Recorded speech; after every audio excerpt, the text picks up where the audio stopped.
Opting for an uncommon traditional baby name is a safe way to help your child stand out, without the confusion that comes with a super modern, unique name. Older names can be beautiful, but there are some that just don't get used as much anymore, even though they should. Barnabas is the Greek form of an Aramaic name which means son of encouragement or son of the prophet. In the New Testament, it was the name given to one of the earliest Christian disciples, Joseph, who traveled with Paul the Apostle. There's also a bit of the supernatural surrounding this name too. It was more recently used as the moniker of the 18th century vampire of Dark Shadows, the 1960s gothic soap opera rebooted into a 21st century film starring Johnny Depp as Barnabas. So if you're looking for a traditional name with strong religious roots or a bit of vampiric darkness, Barnabas is a nice choice. Too much of a mouthful? It can be shortened to Barney.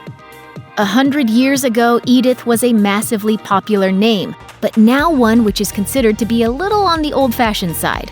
But Edith is a vibrant name, meaning prosperous in war, and is one of the oldest Anglo-Saxon names still in use today. Edith was popular with Anglo-Saxon royalty in the 5th century, with a revival in the 19th.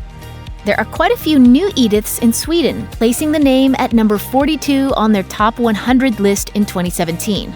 However, it's still quite uncommon in the USA. Nowadays, you won't find very many American Ediths under the age of 70, but that could be set to change with the popularity of the character Lady Edith Crawley in Downton Abbey, and the tenacious Edith Grew from the Despicable Me series. It's a nice pick for something traditional if you also want to get ahead of the trend. We've narrowed it down to 2 names.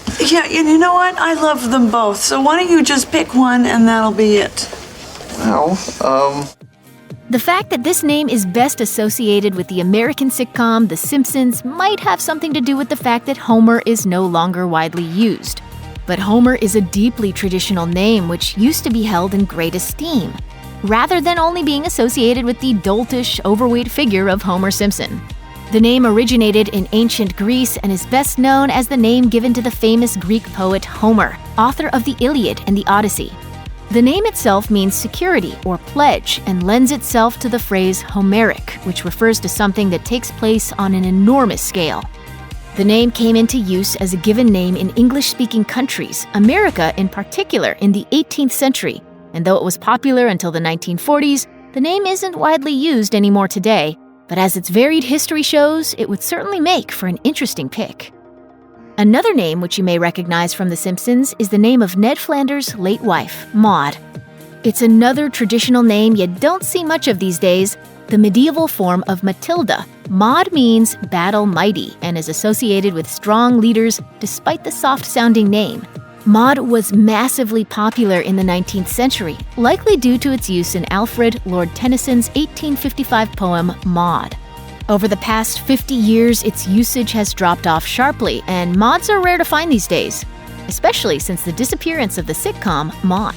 But it's a strong name with a strong legacy given to women like the Empress Maude, who was the first female ruler of England in the 12th century. The royal connection is there again with Queen Victoria's granddaughter, born Princess Maude Victoria. She went on to become Queen Maude of Norway and was famed as a benevolent ruler who gave generously to charities supporting children, animals, music, and the arts. Arnold is a bold, traditional Germanic name which is currently suffering from a lapse in popularity, though we suspect that might not last too long. Popular as an English name during the Middle Ages, it all but died out after the 15th century before being revived in the 19th.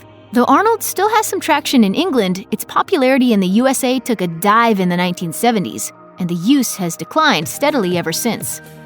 The name itself comes from the Germanic elements Arn, meaning eagle, and Wald, meaning power, so the name itself means ruler or strong as an eagle. No surprise then that one of the most famous modern Arnolds is the Austrian-American actor, politician, and former professional bodybuilder Arnold Schwarzenegger. There's a religious connotation here too.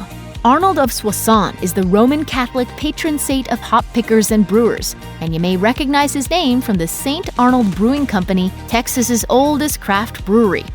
Like Schwarzenegger in Terminator, we suspect that it won't take long for this name to make a return. I'll be back. Barbara was a very popular name in the 1910s all the way through to the 1980s, when its usage took a sharp and sudden drop. in spite of the name being used for the main character of the classic film Beetlejuice. There aren't too many baby Barbaras born these days, which is a bit surprising given the history of the name. Barbara comes from the Greek barbaros, which means foreign. Another saintly name, the beautiful Saint Barbara, was an early Christian Greek saint who was martyred when she was killed by her father after she renounced his religion and refused to marry. So the name Barbara has a pretty formidable legacy, especially in popular culture with Barbra Streisand and Barbara Gordon, better known as DC Comics' Batgirl. Perhaps one day we'll see Barbara restored to its former glory. As a bonus, the weighty name Barbara can also be shortened to many lovely nicknames such as BB, Bobby, Babs, and the ever-iconic Barbie. Check out one of our newest videos right here. Plus, even more list videos about your favorite stuff are coming soon. Subscribe to our YouTube channel and hit the bell so you don't miss a single one.